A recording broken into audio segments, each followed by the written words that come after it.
tutti quanti ragazzi, benvenuti in questo episodio di Warframe e, beh, nuovo, non tanto perché queste tessere episodi sono registrati ragazzi dei leverian dei Warframe. E quindi andiamo con la nostra Nez, come cazzo si chiama? Hello, hello. Exhibition is that way. Donation box just over there. Uniamo ormai i nostri due, anzi facciamo 5 crediti, mi sento generoso. That's fine. E beh, rispetto a quel giro di solito, non lamentarti.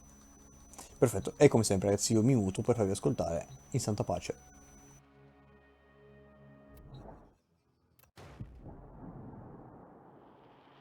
Welcome to the Leverian. We are, of course, always open. Don't Nezha, the mercurial firemonger, the clarion of hope. However foul the decadent excesses of the Orokin Empire, the aftermath of its collapse was arguably worse. But the darkest times often give rise to the brightest legends. We've seen that happen often, haven't we? Tales of a being called nezha predate the Orokin fall. They speak of a swift warrior who leaves trails of fire, summoning barbed spears from the very earth.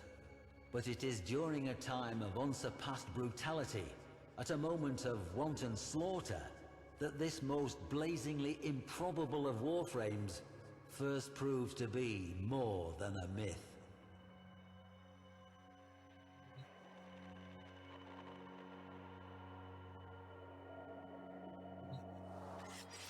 This blade, a tongue of exquisite flame in cold metal, it was unearthed by a poor farmer of Reshantur as he followed his hulking plough beasts across fields he would never own.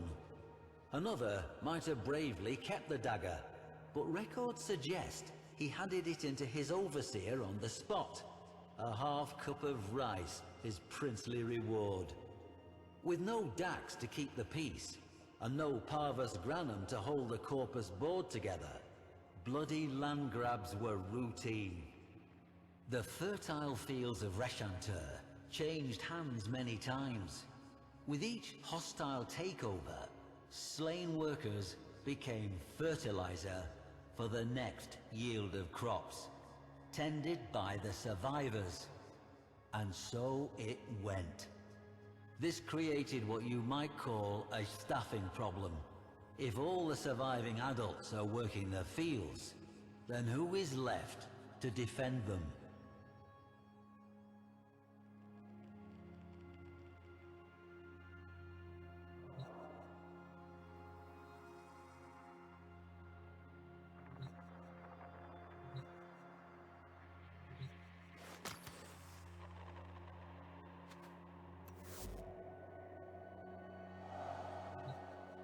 Children, that's who. This dismal little relic was once part of a Sayandana, shall we say. Though not of Orokin make, clearly. No, its young owner wove this from a fertilizer sack. There were many such capes found at the site. Enough for an army. Mowers were expensive, you see. Children, they were cheap and plentiful. It made good business sense to arm them. Not the very youngest, of course, just the near adults. The still unbroken, those who understood the stakes. The young defenders of Reshantur took their duty seriously. They formed into a little clan, trained every day in the ruins of an old temple, and even made themselves a uniform of sorts, part of which you see before you now. But this humble cape was modelled on something even older, the Sayandana of Nezha himself, displayed here before you.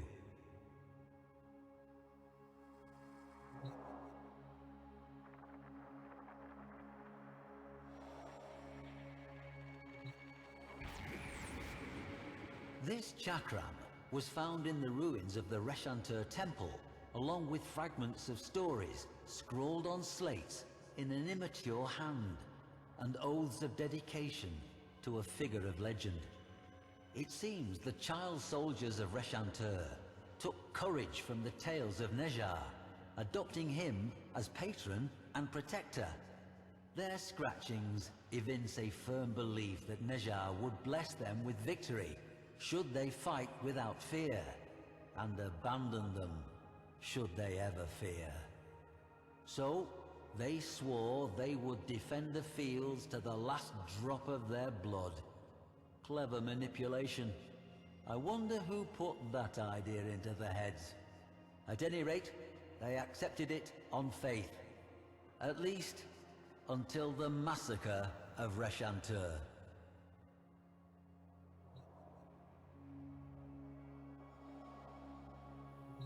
This spear, modelled on Nezha's own, was found buried in scorched soil.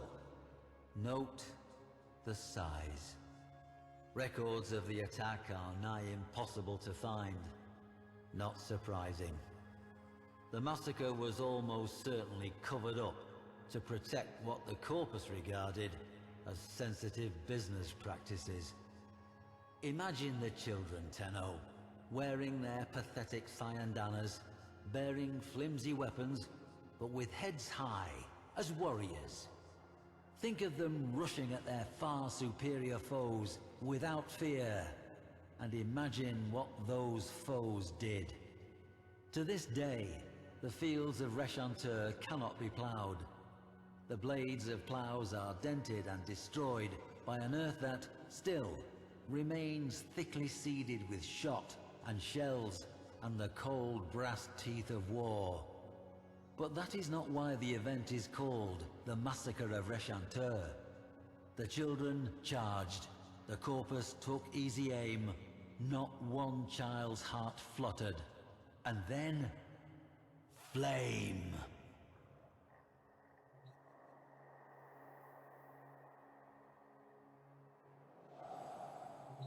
The corpus surveyor, Yena Zasperin, says she found a solitary child wearing this helmet in the midst of a charnel field of remains. But they were the remains of corpus troops, some dismembered, some impaled, all burned. Nezha did it, the boy said calmly. He flew down from the sky and tore the enemy asunder with wheels of flame. When a child fell, he would raise them up again. Nezha moved quick as a scimitar, and the earth burned where his feet touched.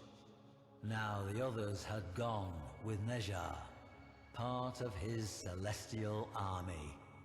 The boy had stayed behind to tell the story. To Zasperin, the boy was merely traumatized.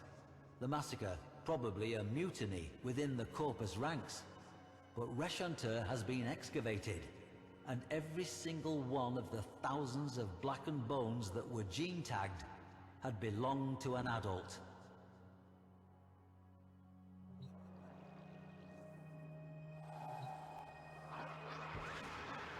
And at last we meet Nezha face to face in all his unquestionable reality. Did this warframe model itself on the myths to take on the mantle of a mythic hero, or were the myths left in the warframe's wake, a blazing trail to light the way?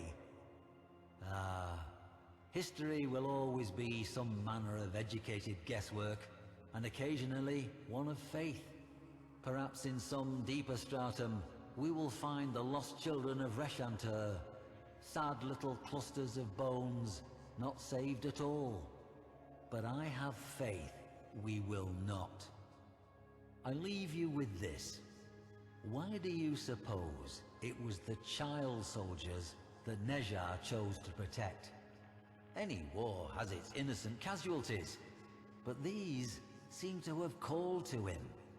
What could a warframe, a lethal specialist warrior, possibly have in common with a child? That riddle, I fear, must remain a riddle.